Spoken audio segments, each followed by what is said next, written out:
હું ગોવિંદભાઈ પ્રજાપતિ, મહામંત્રી ખેરાલુ તાલુકા ભાજપ. આજે જે સમાજને ગેરમાર્ગે દોરાઈ રહ્યો છે કે ભાજપમાં મત આપવા નહીં, તો હું સમાજને એક મેસેજ આપવા માગું છું કે જ્યારે ટિકિટની વાત આવી ત્યારે ચોટિયા ગામ, પાંછા ગામ, વિઠોળા, મારું પોતાનું વગવાડી, ગોરીસણા, આ બધા ગામોમાં હું જાણ કરી હતી, પણ કોઈને એમના પ્રશ્ન કારણ ઉમેદવારી નોંધાઈ નહીં. તો છેલ્લે જતા મારા ભાજપના કાર્યકર્તા મનીષભાઈ પ્રજાપતિને મેં તૈયાર કર્યા કે મનીષભાઈ, તમે ટિકિટ આ સીટ પર લો, તમને જીતાડવાની જવાબદારી સાથે ટિકિટ આપીએ છીએ. તો મનીષભાઈને હું તૈયાર કર્યા. મનીષભાઈને ફોર્મ ભર્યું, ટિકિટ એમનું પાક્કી થઈ ગઈ અને એમના નામનું બધું પ્રૂફ હાથે પાક્કું થઈ ગયું. પણ મનીષભાઈ એમના પર્સનલ કારણવશ 2 દિવસ પછી મને આવીને મળ્યા કે ગોવિંદભાઈ, મારું પારિવારિક કારણથી હું લડવા માંગતો નથી ચૂંટણી, તો મને માફ કરજો. તો હું પોતે શોકમાં આવી ગયો કે યાર તું મનીષભાઈ, બધી સીટો વેચાઈ ગઈ છે. આપણી પ્રજાપતિ સમાજની એક જ આ સીટ હતી જે આપણા માટે લેવાની હતી.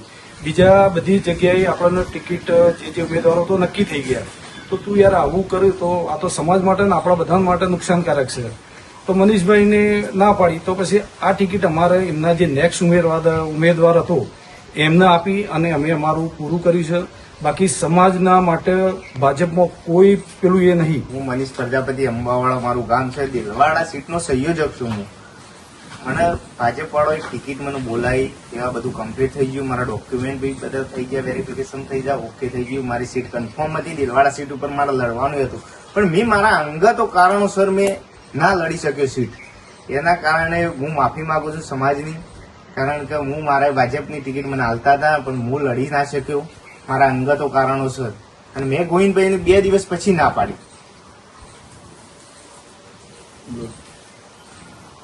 હવે હું સમાજને આગ્રહ કરું છું કે તમે ભાજપ સાથે જોડાઓ. આવનાર સમયમાં આપણે સમાજ લડશું ને, તો આજે આપણે બીજા સમાજનો વિરોધ કરે છે, કાલે આપણો નંબર આવશે તો બીજો સમાજ આપણો વિરોધ કરશે. તો બધા પ્રજાપતિ સમાજને 2 હાથ જોડી અને વિનંતી કરું છું કે તમે તમારી જે વિચારધારા છે એના સાથે જોડાઈ અને પાર્ટીનો વોટ આપો. આ ભાજપ પાર્ટી જ આપણી છે. બીજા બધા તો એમનો સમય પાર કરે છે. આપણા સમાજમાં 2-3 લોકો કદાચ નારાજ છે, તો કાલે એમને પણ મનાઈ લેશું અને બધા એક થઈ અને આજે ભાજપને સમર્થન કરીએ તો આવનાર સમયમાં એ લોકો પણ આપણને સમર્થન કરશે અને આપણે સારું એવું રિઝલ્ટ આપી શકશું. અસ્તુ ભારત માતા કી જય. હું ગોવિંદભાઈ કરશનભાઈ પ્રજાપતિ, મંજીત કુમાર ગણપતભાઈ પ્રજાપતિ. મને ભારતીય જનતા પાર્ટીએ છેલ્લી 3 ટર્મથી ખેરાલુ નગરપાલિકામાં ભારતીય જનતા પાર્ટીએ ટિકિટ આપી અને હું નગરપાલિકાના શાસનમાં વહીવટદારમાં વહીવટ કરું છું, કોર્પોરેટર છું.